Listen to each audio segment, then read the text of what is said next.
Chapter 9th है। अब chapter 9th में बताया गया है विटल विलेजेस थ्राइविंग टाउन्स। अब विटल विलेजेस का मतलब क्या है और थ्राइविंग टाउन्स का मतलब क्या है, ये हिंदी में बता रखे होंगे कि इनका मीनिंग क्या है।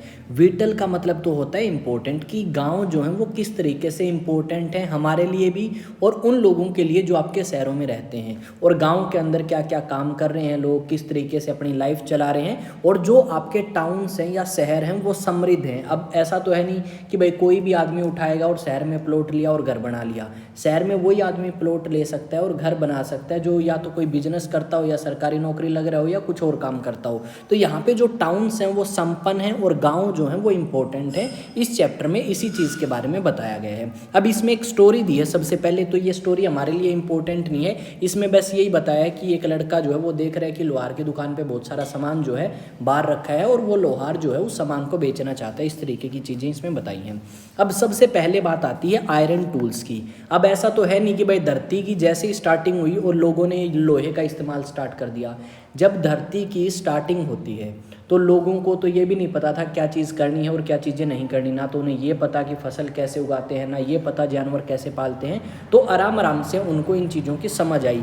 अगर हम देखें तो आज के हिसाब से लगभग 3000 साल पहले इंसान को ये पता लगा कि ये जो लोहा है इसको किस तरीके से यूज़ कर सकते हैं, यानी उन्होंने लोहे की खोज करी और उस लोहे को इस्तेमाल किया जो भारी भरकम जंगल थे उन जंगलों को साफ करने के लिए, हथियार बनाने के लिए, ताकि ऐसे हथियार बना सकें। उन हथियारों का हम इस्तेमाल किस में करें भाई, उन हथियारों का इस्तेमाल करें जानवरों का शिकार करने में, पेड़ पौधों को काटने में, और साथ में भाई बाद में उन्होंने हल भी बनाए और भी बहुत सारी चीज़ें बनाई। आज के टाइम अगर आप देखें तो इसी लोहे का इस्तेमाल हम करते हैं वेपन्स बनाने में, लोहे का इस्तेमाल करते हैं गाड़ियां बनाने में, लोहे के गेट बनते हैं, लेंटर में यूज़ करते हैं, बहुत सारी जगह। यहाँ पे ये बताया गया है, यहाँ पे इस पैराग्राफ में देखोगे तो लगभग आज से 2500 साल पहले हमें ये देखने को मिलेगा कि इसी लोहे के अलग अलग औजार या हथियार बनाए। जैसे भाई अगर आप देसी भाषा में बात करें, कस्सी सुनी होगी आपने, ठीक है, दाती सुनी होगी, ये किस चीज़ के बने हैं, रबड़ के या लोहे के? लोहे के बनाएंगे, क्योंकि लोहा जो है वो आपका जल्दी से वो नहीं होगा, अपनी शेप चेंज नहीं करेगा, हार्ड है तो ईजिली आप उसको इस्तेमाल कर सकते हो। अब यहाँ पे अगर देखोगे तो ये सारी चीज़ें इन्होंने बता दी इसके अंदर कि किस तरीके से लोहे का इस्तेमाल किया गया अलग अलग चीज़ों को बनाने के लिए। जैसे हल बनाने के लिए आज के टाइम अगर आप देखेंगे तो हैरो होगी, कंबाइन होगी, थ्रेसर होगी, सारी किसकी बन रही हैं, लोहे की। ज़्यादातर मशीन्स किसकी बनती हैं, लोहे की। अगर लोहा इतना ही ज़्यादा फ्लेक्सिबल होता तो वो पिघल जाता। अब लोहे के चेयर पे हम बैठते हैं तो ऐसा थोड़ी ना चेयर पे बैठते ही वो नीचे पिघलेगी, नहीं पिघल रही क्योंकि वो हार्ड है, ठीक है। एक दो मोटा हो तो भाई टूट सके है, जैसे अभी एक चेयर तोड़ दी थी थोड़े दिन पहले एक ने। अब other steps to increase production irrigation. अब गांव के अंदर लोग ये सोचेंगे कि भाई किस तरीके से मैं ज़्यादा से ज़्यादा फसल उगाऊं। आप बहुत पहले की बात कर रहे हैं, ठीक है, तो उस टाइम किस तरीके से उगा सकते हैं लोग फसल। अब ये तो है नहीं उन्होंने खाद डाल दिया भाई, यूरिया, DAP, इस तरीके की चीज़ें। तो उस टाइम क्या था, उस टाइम ये था कि जो हम बारिश के ऊपर डिपेंड करते हैं उस डिपेंडेंसी को कम कर दें और बारिश के ऊपर निर्भर ना करके कुछ ऐसी चीज़ें बनाएं जो पानी का साधन हो और उस पानी को हमारे खेत तक पहुंचा सके। जैसे भाई कैनाल बनाई जिसे आप नहर बोलते हैं, कुएं, तालाब, उसके अलावा भाई क्या बोलते हैं, टैंक्स, बड़े बड़े पानी के जो घाट हैं, उसके अलावा आपकी आर्टिफिशियल लेक्स बनाई। अब जब बारिश नहीं होगी तो उस समय इन जगहों से पानी लेंगे और उस पानी को इस्तेमाल करेंगे किसमें, खेत में, ताकि फसल ज़्यादा से ज़्यादा हो और उस फसल के इस्तेमाल को क्या कर सकें, घर में यूज़ कर लें कुछ तो, और कुछ आपकी टैक्स पे करने में यूज़ कर लें। राजा भी खुश होगा। यहाँ पे इन्होंने कुछ बातें कही हैं कि भाई आज के समय कुछ एक टूल्स को आइडेंटिफाई करो भाई ये क्या है, और साथ में ये पूछा गया है कि आज के समय में कौन सी ऐसी चीज़ें हैं जो लोहे या स्टील की बनती हैं और आप डेली यूज़ करते हो। तो कुछ एक चीज़ें जो आपके आसपास हैं या आपने देखी हैं तो उसको हम बता सकते हैं। जैसे चेयर पे हम बैठते हैं तो लोहे की भी बनवा सकते हैं, स्टील की बनवा सकते हैं। घरों में गेट है, ठीक है, घरों में आजकल चारपाई भी बनवाते हैं, लोहे के पाइप की बनवा ली। तो बहुत सारे एग्जांपल हम दे सकते हैं कि आज के टाइम ऐसी चीज़ें जो लोहे की बनी हैं और हम इस्तेमाल करते हैं। अब उसके बाद साइकिल होगी भाई, बाइक हो गया, वो भी तो किसके बन रहे हैं, लोहे के। अब कुछ एक यहाँ पे एक स्टोरी सी बता रखी है, if you look at the chart you will find that some of the stages, कि भाई कुछ एक स्टेजेस हैं। अगर आप कोई कंस्ट्रक्शन ऑफ इरिगेशन वर्क, कोई इरिगेशन वर्क करते हो तो उसका क्या एक प्रोसीजर होगा उसके बारे में बताया। तो इसको हम नहीं करेंगे, खुद कर सकते हैं, और इतना तो बेसिक पता भी है। अब गाँव में कौन रहता है, गांव में भाई ऐसा तो है नहीं कि कोई भी आदमी रह लेगा। गांव में जो आदमी रहेंगे वो कुछ काम भी करेंगे, ऐसा तो है नहीं भाई सुबह जन्म हो गया और पड़े रहे वहीं पे और उसके बाद मर गए। गांव में अगर आदमी रहता है तो लगभग हमें 3 तरीके के आदमी देखने को मिलेंगे उस टाइम में। एक तो वो इंसान जो बहुत बड़ा ज़मींदार है, जिसके पास बहुत ज़्यादा ज़मीन है, एक वो जो नॉर्मल है, और एक वो जिसके पास ज़मीन कुछ है ही नहीं, बस वो अपने भाई किसी और के खेत में गया, काम किया और वापस आ गया। अब इस पैराग्राफ से क्वेश्चन कैसे पॉइंट से पूछते हैं, अगर आप बात करें एक तो यहाँ पे यही बताया है कि 3 तरीके के लोग हमें गाँव में रहते हुए मिलेंगे। अब ये जो 3 तरीके के लोग हैं, ये ऐसा तो है नहीं कि भाई सिर्फ हरियाणा में ही रह रहे हैं, पंजाब में ही रह रहे हैं, पूरे भारत के अंदर ऐसा ही कल्चर मिलेगा हमें। कुछ बहुत अमीर लोग, कुछ नॉर्मल और कुछ जिनके पास ज़मीन ही नहीं है, लैंडलेस। अब यहाँ पे ये कहा गया है कि जो बड़े ज़मींदार हैं, तमिल क्षेत्र की आप बात कर रहे हैं, यानी तमिलनाडु साइड के रीजन की, जो वहाँ पे बड़े ज़मींदार हैं जिनके पास बहुत ज़्यादा ज़मीन है, उनको वेलार बोला गया है। और जो सामान्य नागरिक हैं, मतलब जिनके पास भाई नॉर्मल सी ज़मीन है, ज़्यादा नहीं है, ऑर्डिनरी प्लगमैन यानी भाई आपके जो अड़ाल चला रहे हैं, उनको क्या बोलते हैं, उजावर बोलते हैं। ये आपके तमिल भाषा के शब्द हैं, तो अपने से थोड़े से अलग हैं। यहाँ पे क्वेश्चन क्या पूछा जाएगा, क्वेश्चन इस तरीके से पूछा जाता है कि भाई इसका मीनिंग क्या है, तो इसका मीनिंग क्या होता है, ऑर्डिनरी प्लगमैन। दूसरा अगर पूछ लें वेलार जो है वो किसे कहा गया है, तो लार्ज लैंड ओनर्स, जिनके पास बहुत ज़्यादा ज़मीन है, उनको वेलार बोला गया है। इसको तमिल में कुछ और भी बोल सकते हैं, वेलालार भी बोल सकते हैं ऐसे तो। अब तीसरे आगे कौन भाई, लैंडलेस लेबरर, जिनके पास ज़मीन नहीं है, ठीक है, वो क्या करेंगे, वो किसी और के खेत में जाएंगे और वहाँ पे काम करेंगे। एक तो नॉर्मल है, जैसे मैं हूँ भाई, मेरे पास कोई ज़मीन नहीं है, मैं किसी दूसरे के खेत में गया और काम कर लिया, पर उस टाइम भाई गुलाम भी थे, ठीक है, उन गुलामों से भी खेतों में काम करवाया जाया करता। उन गुलामों के पास ना तो कोई ज़मीन ना और कुछ। यहाँ पे आपके जो लैंडलेस लेबर हैं, जिनके पास ज़मीन नहीं है, उनको किस नाम से जाना गया है, अदमाई नाम से जाना गया है या कदाई सियार नाम से जाना गया है। 2 नाम इसके हैं। तो पहला जो बहुत बड़े ज़मींदार हैं, ठीक है, उनको किस नाम से जाना गया है, दूसरा सामान्य किस नाम से, और जो आपके ज़मीनलेस हैं या जिनके पास ज़मीन नहीं है, उसे अदमाई या फिर कदाई सियार नाम से जाना गया है। तो ये 3 नाम जो हैं ये अपन याद रखेंगे, और यहाँ से क्वेश्चन जो है पूछा जा सकता है और इम्पोर्टेंट है, क्योंकि ऐसे ही टॉपिक हैं, अपन ने देखे भी थे प्रीवियस ईयर क्वेश्चन कि ऐसे ही टॉपिक हैं, पर कन्फ्यूज है भाई क्या मतलब है इसका, कहाँ पे ये वर्ड मिलेगा। आप ढूंढते रह गए कि यार रेफरेंस बुक में तो ये वर्ड नहीं दे रखा। अब अपने पास हिस्ट्री की है, मान लो पूनम दलाल दहिया। अब जो पूनम दलाल दहिया है, उस किताब में सारी थोड़ी ना लिख देंगे वो कि भाई पूरी एनसीईआरटी या पूरा इतिहास एक किताब में नहीं आ सकता, 2 में भी नहीं आ सकता, 3 में भी, क्योंकि बहुत ज़्यादा वास्ट है। तो बेसिक जो टर्म्स हैं जो हमें नहीं मिलती कई बार उन किताबों में, वो इसलिए नहीं मिलती क्योंकि भाई हर एक चीज़ को डिफाइन करना मुश्किल है, और इसी करके अलग अलग क्लास बनाई गई थी ताकि आराम से पढ़ पाओ। ये हो गया सारा। अब आते हैं नेक्स्ट। अगर आप देखोगे, ठीक है, नॉर्दर्न पार्ट यानी उत्तर की तरफ, यानी अपने हरियाणा, पंजाब, उत्तर प्रदेश, बिहार, उस क्षेत्र की आप बात कर रहे हैं। वो तो आप दक्षिण की बात कर रहे थे, तमिलनाडु में भाई किसानों को क्या बोला जाता है, जिनके पास ज़्यादा ज़मीन है, नहीं है उनको।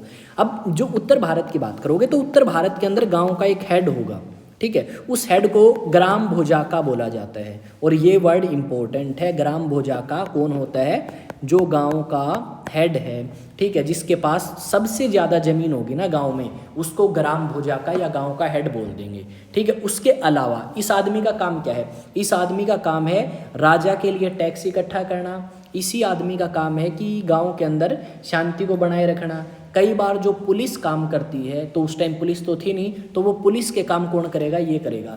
गांव में लड़ाई होगी भाई, तो पंचायत में एक हेड होता है, ठीक है, वो हेड क्या करेगा, आपस में लड़ाई होगी तो उनका समझौता करवा दिया। तो वही काम आपका ग्राम भोजाका जो है उत्तर भारत में करवाता था उस समय, ठीक है। तो इसके काम बता दिए भाई। और ये जो पद है ये आपका पीढ़ी दर पीढ़ी आगे चलता रहेगा। मान लो मैं ग्राम भोजाका हूँ, मेरी डेथ होगी तो मेरे बाद मेरा बेटा, मेरे उसके बाद उसका बेटा, इस तरीके से चीज़ें जो हैं वो चलती रहेंगी। अब सबसे ज़्यादा ज़मीन है इसके पास, मान लो भाई 200 किले हैं। अब 200 किले की खेती अकेला तो कर नहीं सकता। अब इसको क्या चाहिए, इसको चाहिए लेबर, ऐसे लोग जिनके पास ज़मीन नहीं है खुद की, वो इसके खेत में आके काम कर सकते हैं। गुलाम भी रख सकता है ये, उन गुलामों से अपनी क्या करवा सकता है, खेती करवा सकता है, या भाड़े के, या आप कह सकते हो नौकरी पे रख लिए भाई कुछ वर्कर्स को, वो काम कर रहे हैं। जैसे गांव में आप देखते हैं लोग बोलते हैं भाई हमारा सिरी है, सिरी कर देगा ये काम या काट देगा, इस तरीके से। या फिर अपने अगर आप बात करें तो बिहार से आपने बुला लिए कि भाई धान दून काट देंगे, ठीक है, ताकि हमें प्रॉब्लम ना हो, या फिर हमसे ना कटते हो 10 किले में, आप 1 में काट लेंगे, 2 में काट लेंगे, 10 में थोड़ी ना, तो हम हायर करते हैं। तो इसी तरीके से ये लोग भी हायर करते थे। अब उसके बाद आता है जो ग्राम भोजाका है, ठीक है, इसके अलावा हमें और भी देखने को मिलेंगे। There were other independent farmers, कुछ ऐसे किसान हैं जिनके पास इतनी ज़मीन तो नहीं है जितनी इसके पास है, पर वो इंडिपेंडेंट फार्मर्स हैं। उन्हें क्या बोला जाएगा? गृहपतीज बोला जाएगा। ऐसे किसान जिनके पास इतनी ज़्यादा ज़मीन तो नहीं है जितनी इस ग्राम भोजाका के पास है, पर ठीक ठाक ज़मीन है, तो ये आपका क्या है? गृह पतीज, या इस तरीके से इन्हें बोला जाएगा। उसके अलावा अगर आप देखें तो कुछ ऐसे जिनके पास 500 किले, कुछ ऐसे भी होंगे जिनके पास 100 किले, और कुछ ऐसे भी होंगे जिनके पास 2 किले होंगे, और कुछ ऐसे भी जिनके पास है ही नहीं। तो आपका दशा कर्माकारा कौन है? जिनके पास खुद की कोई ज़मीन नहीं है। तो ये जो वर्ड है ये भी अपने क्या हो गया? ये वर्ड भी इम्पोर्टेंट हो गया। जी तो कलर सही ना मिला,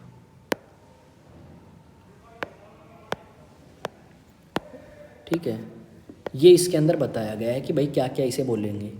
जिसके पास खुद की ज़मीन नहीं है उसे दशा कर्माकारा जो है वो बोला जाएगा। इसके अलावा इन्होंने क्या किया? अगर मान लो इन्हें पेट भरना है तो क्या करेंगे? इनके पास ज़मीन नहीं है, अब ऐसा तो है नहीं ये सरकारी नौकरी जाके लग जाएंगे, ठीक है। ये क्या करेंगे? ये आपके किसी और आदमी के खेत में जाएंगे और वहाँ पे काम करेंगे। कुछ अलग नहीं है, ये सारी चीज़ें आज भी हैं गांव में। होंगी ऐसी चीज़ें कि किसी के पास बहुत ज़्यादा ज़मीन है, किसी के पास ठीक ठाक है, और किसी के पास सही नहीं। गांव में जिसके पास ज़्यादा ज़मीन है उसने ज़मींदार कह दें, हाँ, या फिर और कुछ नाम से बोल देते हैं, वो डिपेंड करता है अपने अपने एरिया में। किसी ने नू कह देंगे और प्रधान क्या हाल है, इस तरीके से। तो वो सारी चीज़ें यहाँ पर देखने को मिलेगी। अब यही थोड़ी ना कि आदमी खेती करेगा या और किसी के खेत में करके आ जाएगा, और भी तो काम है गांव में।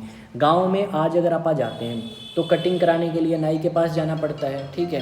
उसके बाद अगर आप बात करें, ठीक है, कटिंग कराने के लिए नाई के पास, कपड़े वॉश करवाने हैं गांव में धोबी भी हो सकता है, गांव में तो नहीं मिलेगा, चलो शहर में मान लिया। उसके अलावा चलो लोहार तो मिलेगा, दाती दूती बनाते हैं, ठीक है। शेखपुरा जाओगे इसी जींद रोड के ऊपर मिल जाएगा भाई, एक लोहार बैठा है गांव में। गांव में साइकिल ठीक करने वाला भी होगा। तो यानी अलग अलग तरीके के काम गांव में करते हैं आज भी, और पहले भी करते थे। पर अब थोड़ा सा बदलाव हो सकता है, जैसे भाई पहले बाइक नहीं थी, साइकिल नहीं थी, तो इस तरीके के काम करने वाले लोग नहीं मिलेंगे।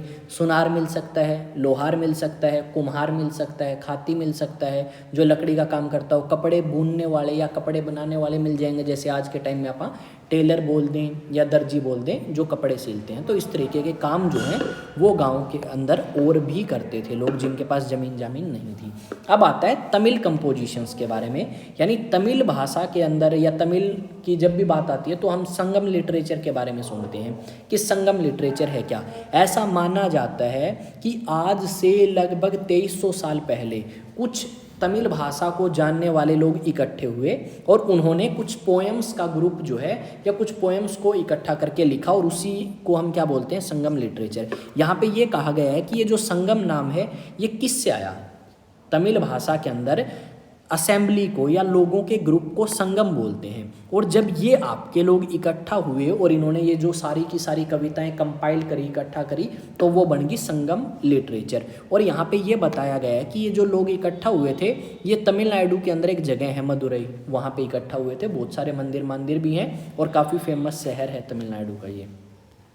उसके बाद आता है फाइंडिंग आउट अबाउट सिटीज़, शहरों के बारे में किस तरीके से पता लगा। ट्रैवलर्स, स्कल्पचर्स एंड आर्कियोलॉजी, इन सारी चीज़ों के बारे में। जैसे अलग अलग मूर्ति देखते हैं भाई, उस टाइम तो गौतम बुद्ध काफ़ी ज़्यादा फेमस था, ठीक है, महावीर स्वामी फेमस था, तो उनके बारे में क्या क्या चीज़ें पता लगती हैं। यहाँ पे अगर आप देखें तो आज भी हमें अलग अलग मूर्तियाँ मिलती हैं देवी देवताओं की। हम कहते हैं ये मूर्ति 3000 साल पुरानी है। अगर आप किसी किले में जाओगे तो वहाँ पर आपको अलग अलग मूर्तियाँ देखने को मिलेंगी, कहेंगे ये वहाँ पर खुदाई में मिली थी भाई। तो उस तरीके की चीज़ें आज भी हमें मिलती हैं। बुद्ध धर्म के बारे में हमने रीड किया था और उसमें क्या बताया था कि जो बुद्ध धर्म है उसकी लाइफ से रिलेटेड बहुत सारी किताबें लिखी गई हैं और बहुत सारी स्टोरीज़ हैं। तो वो जो बहुत सारी स्टोरीज़ हैं उनको हम क्या बोलते हैं कि बुद्ध की लाइफ से जो रिलेटेड स्टोरी है उनको जटाका टेल्स या जटाका स्टोरीज़ भी कहा गया है, ठीक है। उसके बाद अगर आप देखें तो एक कहानी बता रखी है, एक मतलब क्लेवर, मतलब चालाक गरीब सा लड़का है उसकी, ठीक है, किस तरीके से भाई अपना काम स्टार्ट करता है वो सारी चीज़ें। अब उसके बाद आता है कि अगर आप देखें तो आज के समय भी हमें बहुत सारे ऐसे अवशेष मिलते हैं कि यहाँ पे कोई शहर था या इस तरीके की चीज़ें थी। उसके अलावा हमें ये भी देखने को मिलता है कि भाई कुछ ऐसी भी जगह हैं जो आपकी पहले सिटीज़ के रूप में होंगी अब नहीं है, या पहले गांव के रूप में थी अब शहर के रूप में बदल गई। और बहुत सारे लोग इसी तरीके के पुराने मॉन्यूमेंट्स या बिल्डिंग्स को क्या करते हैं भाई, विजिट भी करते हैं। बहुत सारे टूरिस्ट जो हैं वो इन जगहों पे जाते हैं। यहाँ पे ये बताया गया है बहुत सारे शहर ऐसे हैं जो आपके डेवलप हुए आज से लगभग 2500 साल पहले, ठीक है। जैसे अगर आप बात करें, अपन ने महाजनपदों के बारे में बात करी थी, जनपद के बारे में बात करी थी कि 16 महाजनपद हैं और उन महाजनपदों की अलग अलग राजधानी थी। तो उनमें से एक महाजनपद अपन ने बात करी थी कि उत्तर प्रदेश के क्षेत्र में भी था, ठीक है, और उसकी कैपिटल भी थी एक। तो ऐसे बहुत सारे कैपिटल्स हैं। अब ये जो महाजनपद बने यानी राजा हैं, यहाँ पे राजा क्या करेंगे, अपने शहर की रक्षा के लिए चार दीवारी करेंगे। तो ये काम यहाँ पे आपके इन महाजनपदों के टाइम में किए गए हैं। मैसिव फोर्टिफिकेशन वॉल का मतलब होता है बाहरी भरकम ऊंची ऊंची दीवारें जो हैं वो किले के चारों तरफ निकाली जाती थी ताकि दुश्मन से अपनी रक्षा करी जा सके। अब यहाँ पे अगर बात करोगे तो बहुत सारे आर्कियोलॉजिस्ट हैं, वो क्या करते हैं, अलग अलग जगह पे जाते हैं, खुदाई करते हैं और खुदाई में उन्हें अलग अलग अवशेष या अलग अलग चीज़ें मिलती हैं और उनसे उन्हें पता लगता है कि पहले लोग किस तरीके से रहते थे, घरों में वॉशरूम था या नहीं था, कूड़ा करकट कहाँ पे डालते थे, जो थोड़ा बहुत आप पढ़ चुके हैं किसके अंदर, इंडस वैली सिविलाइजेशन के अंदर। तो इस तरीके की चीज़ें यहाँ पे भी पता लगेंगी। तो यही सारी चीज़ें बताई गई हैं। These seem to have been used as toilet in some cases and as drains and garbage dumps. यहाँ पे कुछ एक इन्होंने बताए हैं कि अगर आज के टाइम देखोगे तो कई जगह हमें क्या देखने को मिला कि भाई पहले तो यहाँ पे ग्रेनरी थी या पहले यहाँ पे कोई बंदरगाह था। जैसे लोथल का एग्जाम्पल हम देते हैं कि भाई वहाँ पे एक बंदरगाह हुआ करता। तो इस तरीके की चीज़ें हमें अलग अलग जगह देखने को मिलती हैं। अब ऐसा तो है नहीं कोई चीज़ अपन ने 3000 साल 4000 साल पहले बनाई और वो आज भी ठीक होगी। कुछ ऐसी जगह हो सकती हैं जहाँ पे चीज़ें ठीक ठाक मिल जाएं कंडीशन में, कुछ ऐसी भी हो सकती हैं जो पहले तो एग्जिस्ट करती थी पर आज नहीं करती। मान लो कोई लकड़ी का ढांचा बनाया अपन ने 3000 साल पहले, अब तक थोड़ी ना रहेगा, 10 साल में डिमक लग के लकड़ी ख़त्म कर सकती है। तो ये हम कह सकते हैं कि कुछ चीज़ें ऐसी हैं जो सर्वाइव कर गई, कुछ ऐसी हैं जो नहीं कर पाई।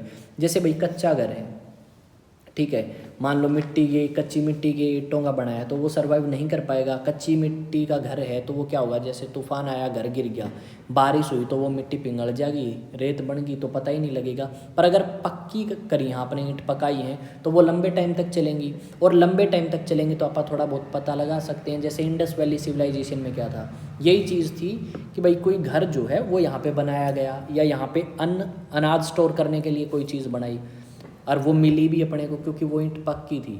वो बारिश आई या कुछ और चीज़ें हुई तो भी वो गली नहीं। तो ये एग्जांपल यहाँ पे बताए हैं कि कुछ एक चीज़ें ऐसी हैं जो आपको मिल जाएंगी आज भी और कुछ एक ऐसी हैं जो नहीं मिलेंगी, ठीक है। और घर भी अलग अलग तरीके के, मान लो अपने को एक अवशेष मिला और नॉर्मल सा घर है, एक कमरा हो गया और बाहर चूल्हा सा, यानी एक आम आदमी गरीब से आदमी का घर होगा। और एक बहुत बड़ा अगर हमें घर सा मिले जहाँ पे चारों तरफ दीवारें हैं, वॉशरूम है, सारी फैसिलिटीज़ है, यानी कोई बड़े आदमी या अमीर आदमी का घर हो सकता है, ये बताया गया है। कुछ एक आपके बहुत सारे व्यक्ति दूसरी कंट्री से भी आए हैं, उन्होंने भारत की खोज करी, भारत के बारे में बताया। तो ऐसे ही एक ग्रीक ट्रैवलर आया था, उसने बरूच नाम की जगह है एक, उसके बारे में बताया है कि किस तरीके से क्या चीज़ें थी वहाँ पे, क्या क्या चीज़ें आती थी और क्या क्या चीज़ें वहाँ से भेजी जाती थी।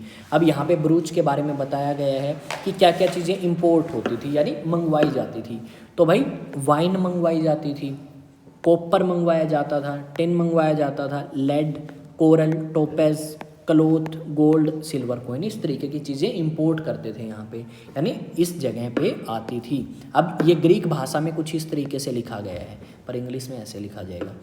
अब यहाँ पे एक्सपोर्ट यानी क्या क्या चीज़ें यहाँ से भेजी जाती थी, हिमालयाज़ के कुछ पेड़ पौधे, ठीक है, आइवोरी, एगेट, कैर्नेलिन, क्लोथ, सिल्क और परफ्यूम्स, इस तरीके की चीज़ें भेजी जाती थी। और कुछ व्यापारी जो हैं जब वो आते थे किसी एरिया में व्यापार करने के लिए तो वो कुछ स्पेशल गिफ्ट लेके आया करते। जैसे भारत के प्रधानमंत्री से कोई मिलने आता है तो भारत के प्रधानमंत्री को कई बार स्पेशल गिफ्ट देते हैं, या भारत का प्रधानमंत्री किसी को दे थोड़ी सी दोस्ती बढ़ाने के लिए।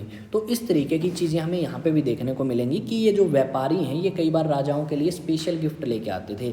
स्पेशल गिफ्ट में जैसे भाई चांदी का कोई गिलास ले आए या चांदी का मटका ले आए, चांदी का जग ले आए, जो अट्रैक्टिव हो, थोड़ा अलग हो, जो यहाँ पर ना मिलता हो। गाने सिंगर ले आए भाई, कोई बहुत अच्छा हो, गाना गाने में, तो उसको ले आए पकड़ के, ठीक है। और उसके अलावा 2-3 चीज़ें और बताई, जैसे सुंदर औरतें, फाइन वाइन्स यानी अच्छी शराब। और अपने यहाँ पे अच्छी शराब नहीं मिलती है, जो माल्टा पी रहे हैं ना, ये एक तरीके से आप कह सकते हो मौत की दवाई है, क्योंकि ये है, आप क्या बोलते हैं इसको, इसमें कंट्रोल नहीं कर पाते आपकी कितनी % अल्कोहल होनी चाहिए, कितनी % नहीं। वो बस लोग आ रहे हैं, पी रहे हैं और मर भी रहे हैं बहुत सारे।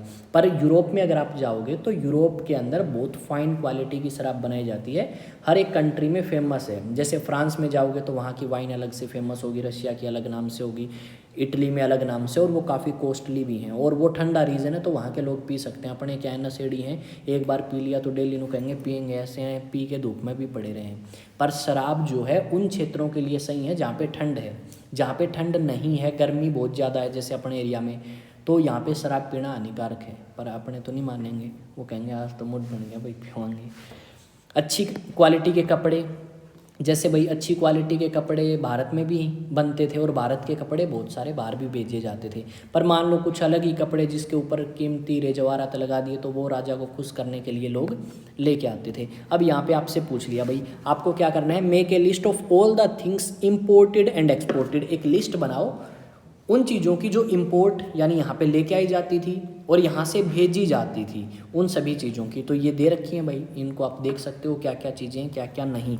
और ये जो पॉइंट है ना, ये आपका है इम्पोर्टेंट। ऐसे पॉइंट से क्वेश्चन पूछ सकते हैं। अब आप सोचेंगे यार ऐसे पॉइंट तो एनसीईआरटी में थे नहीं, पर ऐसे ही ये जो बुक्स बना के दे रखे हैं इनमें से बहुत बार क्वेश्चन आते हैं। अब आता है नेक्स्ट कॉइन्स के बारे में या सिक्कों के बारे में। सिक्कों के बारे में बहुत बार सुना है और आज भी हम सिक्कों का इस्तेमाल करते हैं, 1 का, 2 का, 10 का, 5 का, वो सारी चीज़ें।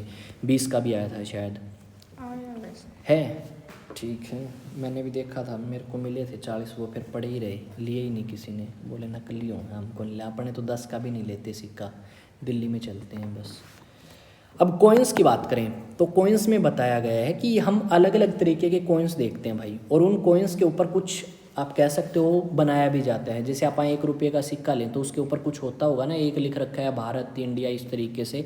तो ऐसे ही उन सिक्कों के ऊपर भी कुछ चीज़ें जो हैं वो लिखी जाती थी। यहाँ पे पंच मार्क्ड कॉइन क्या है, यानी इसका मतलब क्या है, ये जो सिक्के पहले बनाए जाते थे ये 2-3 स्टाइल से थे। या तो रेक्टेंगुलर शेप में आप इस तरीके से बना दोगे भाई, ठीक है, या आपने स्क्वायर शेप में बना दिया, या थोड़ा सा आपने राउंड शेप में बना दिया। इन 3 शेप में सिक्के जो हैं वो आपके बनाए जा सकते थे या बनाते थे उस टाइम पे। अब यहाँ पे ये कहा गया है कि जो सिक्के बनाए जाते थे, इन सिक्कों के ऊपर क्या किया जाता था, कुछ चीज़ें लिखी भी जाती थी, ठीक है। कई बार हम क्या करते हैं भाई, किसी सिक्के को मान लो मेल्ट, आपने उसको लोहे को या उस चीज़ को मेल्ट कर दिया, पिघल गया, उसके ऊपर आपने कोई निशान बना दिया जो अपना है, यानी मोहर आप कह सकते हो कि भाई ये हमारा सिक्का है, आइडेंटिफाई कर ले। तो इस तरीके की चीज़ें यहाँ पे करी जाती थी। और ऐसे सिक्के जो हैं ये या तो सोने के होंगे या चांदी के होंगे। उसके अलावा इन सिक्कों को अलग अलग जगह पे व्यापार करने के लिए भी यूज़ किया जाता था।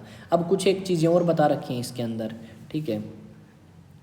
अब उसके बाद आ गया सिटीज़ विद मैनी फंक्शंस। अब शहर है, शहर में कोई एक काम तो हो नहीं रहा। गांव अगर आप सोचें तो गांव सोचते ही मन में आता है कि भाई खेती, कि गांव के लोग खेती करते होंगे। वैसे आज के टाइम बहुत सारी चीज़ें कर रहे हैं, पर पहले इतनी चीज़ें गांव में नहीं करी जाती थी। तो शहर जो है वो बहुत सारे काम करता है। अगर आप बात करें, उसी शहर में आपको हर एक चीज़ का सॉल्यूशन मिल सकता है। जैसे आप अपने शहर की बात करें तो यहाँ पे हमें जो चीज़ चाहिए वो लगभग मिल जाएगी, कुछ एक चीज़ों को छोड़ के। अब तुम कहो यहाँ पे AK-47 मिल जाए तो वो तो इम्पॉसिबल है, ठीक है। या तुम कहो कि यहाँ पे टैंक की फैक्ट्री है या नहीं है, तो वो चीज़ें तो नहीं मिलेंगी। पर बहुत सारी चीज़ें ऐसी हैं जो हमारे ज़रूरत की हैं और हमें मिल जाएंगी। तो पहले भी ऐसे ही थे भाई, कुछ एक शहर जो हैं वो डेवलप किए गए। अब इन्होंने बताया है कि मथुरा जो है वो एक इम्पोर्टेंट शहर रह चुका पहले भी। आज से लगभग आप कह सकते हो कितने साल पहले भाई, 2500 साल पहले की बात इन्होंने करी है। यहाँ पे अगर बात करोगे तो ये एक ऐसी जगह लोकेटेड है जो अच्छे व्यापारिक रास्तों को कनेक्ट करता है। मान लो भाई ये मथुरा हो गया। अब कोई व्यक्ति यहाँ से कोई सामान उठाता है, ये आपने मान लिया भाई बंगाल, ठीक है, और ये मान लिया आपने कौन सा माने, पंजाब। अब कोई आदमी यहाँ से आया तो यहाँ जाएगा, तो भाई मथुरा मेन सेंटर हो गया। कुछ चीज़ें यहाँ से परचेज भी करेगा, रेस्ट भी कर सकता है, ठीक है, और फिर आपका यहाँ से वापस जाएगा तो भी यहाँ से आना पड़ेगा। यानी ये मेन लोकेशन पे हो गया, जिसकी वजह से इसकी इम्पोर्टेंस है। जैसे अगर आप अपने हांसी की बात करें तो हांसी की लोकेशन के कारण हांसी इतिहास के मैप में दिखता है हमें, ठीक है। अगर आप एनसीईआरटी उठाते हैं तो मिलता होगा हाँसी अलग से। क्यों मिलते हैं? क्योंकि इस साइड तो है भाई सिरसा और इस साइड है हाँसी के दिल्ली मान लो। अब क्या होगा, कोई भी आक्रमणकारी जब आपका पंजाब से होता हुआ, बठिंडा से होता हुआ इस साइड आएगा दिल्ली की तरफ, तो बीच में क्या है? हाँसी, और हाँसी से इतना ही सिरसा दूर है और इतना ही दिल्ली। तो यहाँ पे क्या कर सकते हैं, वो आसानी से अपने दुश्मन को रोक सकते हैं। यहाँ पे उन्होंने क्या किया, वो यहाँ पे इन्होंने फैक्ट्री लगा दी भाई। फैक्ट्री किस चीज़ की? हथियार बनाने की, ताकि हम हमारे हथियारों की आपूर्ति कर सकें और इनको आगे ना बढ़ने दें जो दुश्मन अपने एरिया में आ रहे हैं। तो ये चीज़ है। तो मथुरा भी ऐसी एक इम्पोर्टेंट टाउन के रूप में रह चुका और आज भी है। बहुत सारे मंदिर, बहुत सारे धार्मिक स्थान जो हैं वो मथुरा के अंदर हमें मिलेंगे। ये चीज़ें बताई हैं इसके अंदर भी। अगर देखोगे यहाँ पे भाई फोर्टिफिकेशन देखने को मिलेगा, बहुत सारे आप कह सकते हो देवी देवताओं की मूर्तियाँ जो हैं वो देखने को मिलेंगी। उसके अलावा इन्होंने क्या कहा है, बहुत अच्छी क्वालिटी के, क्या बोलते हैं इसको, मूर्तियाँ जो हैं, क्या मूर्ति होंगी ना जो पत्थर की बनाई जाती हैं, ठीक है, उनको भी प्रोड्यूस करते थे या उनको भी बनाते थे। जैसे अगर आप बात करें तो हमने बात करी थी कनिष्क की थोड़ी बहुत, और कनिष्क में हमने ये बताया था कि कनिष्क के टाइम में 2 स्कूल ऑफ आर्ट डेवलप हुए, एक मथुरा और दूसरा कंधार स्कूल ऑफ आर्ट या गंधार स्कूल ऑफ आर्ट था शायद, ऐसा कुछ नाम था। तो वो 2 स्कूल ऑफ आर्ट हैं। तो यानी यहाँ पे मथुरा के अंदर बहुत अच्छी अच्छी क्वालिटी की मूर्तियाँ जो हैं वो बनाई गई। और एक टाइम ऐसा भी था जब कुषाण वंश के राजाओं ने अपनी कैपिटल बनाया मथुरा को, ठीक है। एक कैपिटल दूसरी जगह थी और दूसरी कैपिटल इन्होंने किसे बनाया? मथुरा को। लिया उरी लिया होगा, फिर दुकान पे जाऊँगा ना, अब तक क्यों नहीं लेके आया? चलो मैं ले आऊँगा, थोड़ी देर रुक जा। हाँ जाना है, हेलीकॉप्टर दूँ। अब मथुरा जो है भाई एक रिलीजियस सेंटर रह चुका है, ठीक है। मथुरा में हमें ये देखने को मिलेगा कि बौद्ध भिक्षु जो हैं वो रहते थे अलग अलग मठों में। जैन धर्म की भी कुछ मूर्तियाँ जो हैं वो हमें यहाँ पे मिल सकती हैं, ठीक है। कृष्ण भगवान मथुरा, उसके अलावा एक क्या हो गया वृंदावन, ये मेन सेंटर है कृष्ण भगवान के लिए भी। तो यही बात यहाँ पे बताई है। अब यहाँ पे हम ये देखते हैं कि बहुत सारे सेवरल इंस्क्रिप्शंस हमें मिलती हैं। इंस्क्रिप्शंस अपन ने पहले भी बताया कि क्या होता है इंस्क्रिप्शन, जब आप किसी हार्ड सरफेस के ऊपर कुछ लिखते हैं, ठीक है, उसे हम कहते हैं इंस्क्रिप्शन। मान लो लोहे की प्लेट पे कुछ लिख दिया या किसी दीवार के ऊपर लिख दिया, जैसे किले के ऊपर कोई भी जाके कुछ लिख सकता है पत्थर से खोद के, तो उसी तरीके की चीज़ों को इंस्क्रिप्शन कहा जाता है। अब यहाँ पे यही बताया गया है कि भाई मान लो किसी राजा को गिफ्ट दे दिया किसी ने, उसके बारे में मेंशन कर दिया। जैसे काली देवी स्कूल है, अब इस काली देवी स्कूल को बनाया चंदा दे के। अब जिन जिन लोगों ने चंदा दिया है उन सभी का नाम है काली देवी स्कूल के अंदर एक पत्थर सा लगा रखा है उसके ऊपर। ऐसे ही गवर्नमेंट स्कूल होगा, ऐसे ही बहुत सारे स्कूल्स हैं। घरों के बाहर नाम प्लेट लगवाते हैं, ठीक है, उसके ऊपर खुदाई करवाई जाती है नाम की कि भाई ये इसका घर है और ये हाउस नंबर है। तो वो भी क्या एक तरीके से इंस्क्रिप्शन का ही एग्जाम्पल है। तो ये चीज़ यहाँ पर बताई गई है। अब उसके अलावा देखोगे तो इन्होंने कहा है कि आप एक लिस्ट बनाओ कि क्या काम करते थे जो लोग मथुरा में रह रहे थे, और list 1 occupation that was note, और कोई ऐसा काम जो मथुरा के अंदर तो लोग कर रहे थे पर हड़प्पा सिटीज़ के अंदर नहीं कर रहे थे। ऐसा काम जो हड़प्पा के अंदर नहीं था और यहाँ पे मथुरा में है। भाई मथुरा में हमने बात करी कि मूर्तियाँ बनती हैं, ठीक है, देवी देवताओं की, जैसे बुद्ध धर्म से रिलेटेड, उसके अलावा हिंदू धर्म से रिलेटेड, ठीक है, अलग अलग चीज़ें। कैसी चीज़ें थी हड़प्पा में? हड़प्पा में देवी देवताओं को पूजते ही नहीं थे, तो मेन डिफरेंस हो गया ये। और चाहे कितने निकाल लो वैसे।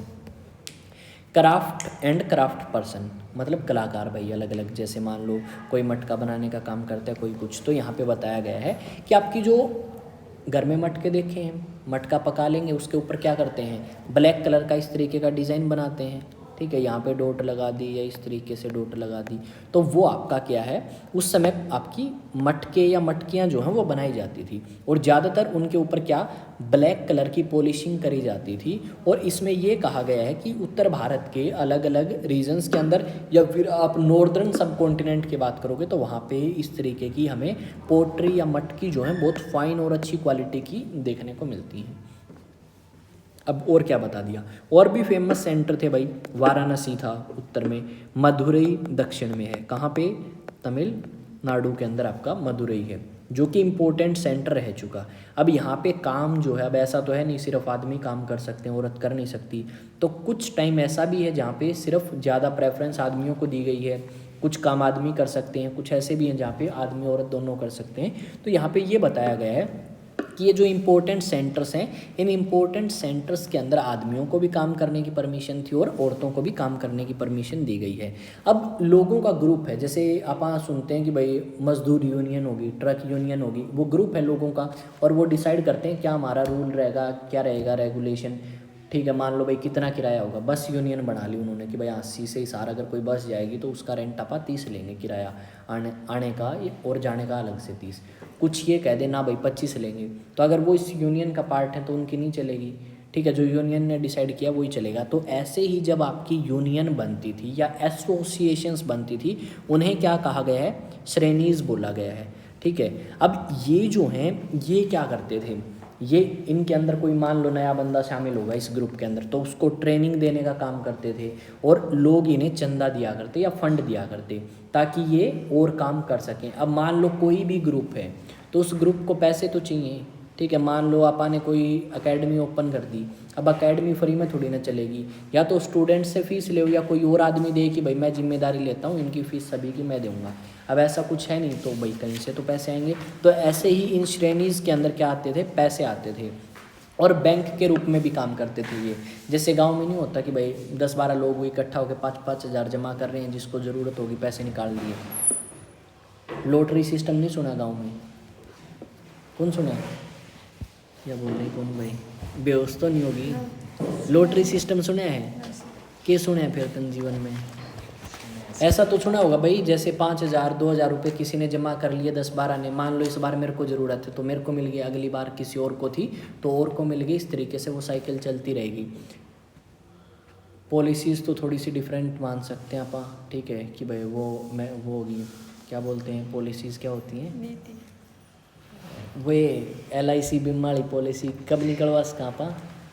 हम मैच्योर होने के बाद, तो वो थोड़ा सा अलग मान सकते हैं। पर यहाँ पे क्या होता है, ये जो ग्रुप हैं ये ग्रुप आपके क्या करते हैं, पैसे इकट्ठा भी करते हैं और जब आपकी ज़रूरत होगी तो उन पैसों को दे भी सकते हैं ज़रूरतमंद इंसान को। उसके अलावा कई बार मान लो किसी मंदिर के अंदर कोई काम करवा दिया या कोई नया मठ बनवा दिया या कोई भी ज़रूरत की चीज़ थी वो वहाँ पे पूरी करवा दी। इस तरीके के काम ये असेंबलीज़ जो हैं या श्रेणीज़ जो हैं ये करती थी। उसके बाद आता है एक काम के बारे में बताया है कि वहाँ पे किस तरीके से आपके कपड़े जो हैं वो बनाए जाते थे। अब यहाँ पे अर्थशास्त्र के अंदर थोड़ा बहुत चैप्टर 8 में जिक्र किया गया है इसमें। अब यहाँ पे क्या कहा गया है, विधवा औरतें, जवान औरतें जो आपकी डिसेबल्ड हैं, यानी भाई विकलांग आप कह सकते हो। ठीक है, या फिर आप कह सकते हो रिटायर्ड वुमेन जो भाई अब ज़्यादा बूढ़ी होगी, जैसे हम गांव में देखते हैं कि भाई बूढ़ी औरतें क्या कर रही हैं, स्वेटर बुन रही हैं सर्दियों में। तो इसी तरीके से वो लोग जो काम करना चाहते हैं तो वो आपका काम कर सकते हैं। क्या होगा, मान लो भाई मेरे को कोई काम मिल गया तो मैं वो काम करके टाइम पे पहुंचा दूंगा कि भाई ये तैयार मैंने किया है, सामान ये ले जाओ अपना। और अगर हम बात करें तो यहाँ पे ये भी देखने को मिलता है कुछ औरतें ऐसी हैं जिनको घर से बाहर जाने की परमिशन नहीं है, ये बोलते हैं भाई घर बैठ के कर ले जो तेरे को करना है, तो उनके घर पे सामान पहुँचा दिया करते, वो तैयार करती सामान और उसके बाद बेच दिया करते। तो इस तरीके की चीज़ें हमें देखने को मिलती थी। पर यहाँ पे इनका एक सुपरिटेंडेंट भी होगा, यानी एक हेड होगा इनका। अब ये हेड क्या करेगा, ये करेगा काम कि भाई कौन क्या काम कर रहा है, क्या काम नहीं कर रहा। और अगर कोई औरत टाइम पे अपना काम करके ना दे कंप्लीट तो उसे फाइन भी लगाया जा सकता था। और यहाँ पे ये भी देखा गया है कि उसका जो अंगूठा है वो भी कई बार काट दिया करते कि भाई आपने टाइम काम पे नहीं किया तो आपका ये अंगूठा हमें दो, हम करेंगे इससे काम। तो ये लिख रखा है, मैंने झूठ नहीं बोला, देखो इसमें लिख रखा है, कहाँ गया है। If a women does not complete her work she will have to pay a fine, या तो वो फाइन पे करे and her thumbs can be cut off, यही मतलब होगा इसका। तो ये बात इसमें लिखी है। अब यहाँ पे इन्होंने क्या बताया है, यही बात बताई गई है। ए क्लोजर लुक आर्कमेडू। अब ये जो जगह है ये भाई कहाँ पे है, पुदुचेरी के अंदर है। मैप पे देख सकते हो, पेज नंबर 113 पे मैप है, जाएँ 113 पे। पुदुचेरी स्टेट है, यूनियन टेरिटरी है भाई।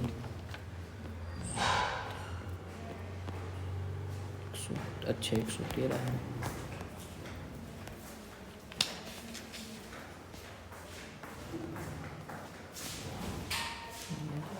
है ही नहीं यार इसमें, तो झूठ बोल दिया इनने। ठीक है, अब इसमें यही बताया गया है कि भाई ये जो एरिया है ये समुद्र के आसपास लगता है, और यहाँ पे ये बताया गया है इसके बारे में कि यहाँ पे भाई किस तरीके की साइट्स थी और किस तरीके से चीज़ों को हैंडल करते थे। और इसके अलावा इन्होंने किसके बारे में बताया है, फाइंड आर्कमेडू, आप एक मैप पे फाइंड आउट करो एंड रीड द बुक, ये बॉक्स के बारे में बता रखा है रोमन एम्पायर के बारे में कि किस तरीके से रोमन एम्पायर, नीचे है सॉरी ये रहा, ठीक है, कि किस तरीके से रोमन एम्पायर जो है वो एक्सटेंड करके हो गया। फिर मुँह क्यों बना हुआ है यार, मैं डिलीट कर दूंगा, इतनी दिक्कत नहीं है, ठीक है, बोल सकते हो तुम।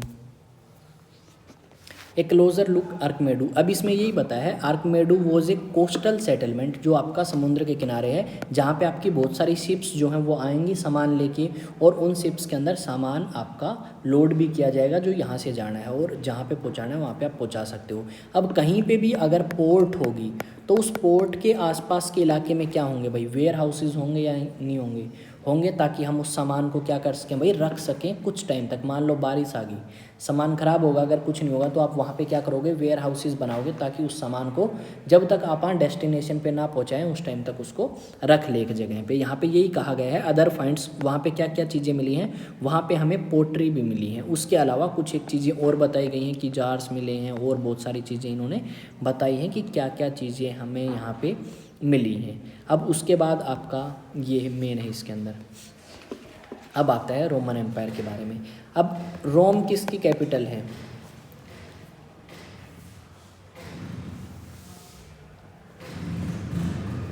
किसकी कैपिटल है रोम, रोम किसकी कैपिटल है वो मैप पे देख लेना, ठीक है। अब बात आती है कि जो रोमन एम्पायर है वो आपका काफ़ी बड़ा एम्पायर या साम्राज्य रह चुका। जिस समय लोग आपके गंगा वैली के एरिया में डेवलप कर रहे थे चीज़ों को, उसी टाइम आपका रोमन एम्पायर जो है वो डेवलप होता है। और यहाँ पे एक अखाड़ा मिलेगा आपको, इसको यहाँ पे लिखा गया है एम्पी थिएटर्स, इसका मतलब होता है अखाड़ा ही, ठीक है। ये यहाँ पे मिलेगा ओपन एरेनाज, यानी खुले आपके मैदान। अब यहाँ पे ये कहा गया है जो ऑगस्टस नाम का राजा है, इसने इस साम्राज्य को बहुत बड़ा किया और यहाँ पे बहुत सारी ऐसी चीज़ें बनाई जो अब तक नहीं बनी थी। तो ये चीज़ इन्होंने यहाँ पे बता रखी हैं, ज़्यादा कुछ इसके अंदर बताया नहीं गया, तो इसको वैसे रीड कर सकते हो नॉर्मल। उसके बाद कुछ एक क्वेश्चंस आगे कि भाई तमिल भाषा में क्या बोलते थे इसको, ठीक है। उसके अलावा ये कहाँ का हेड था, और वो सारी चीज़ें आपकी क्वेश्चंस में पूछी गई हैं, तो इसको अगर करोगे ना तो ईजिली हो जाएगा। अब कुछ एक चीज़ें और बता रखी हैं, जैसे इम्पोर्टेंट डेट कि लोहे का इस्तेमाल भाई लगभग आज से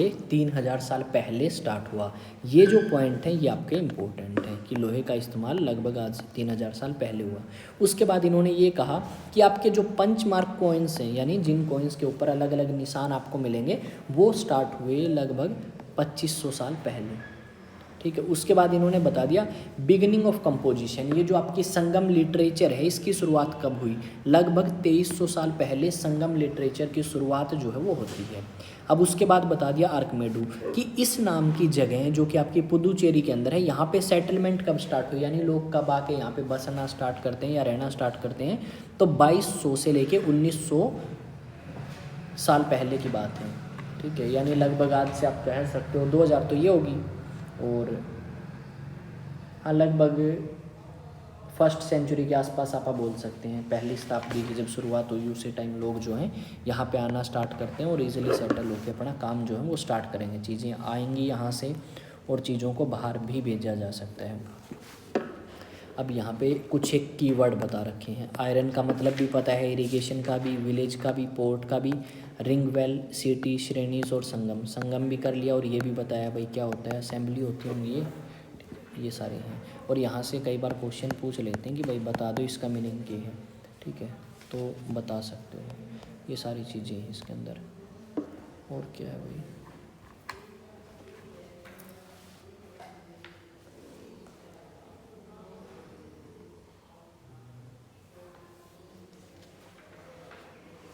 ये स्क्रिप्ट याद रख लेना एक कौन सी स्क्रिप्ट थी भाई, ठीक है, जो आपकी इस्तेमाल करी गई है इंस्क्रिप्शंस में, तो इसको बता सकते हैं। और भाई और है कुछ,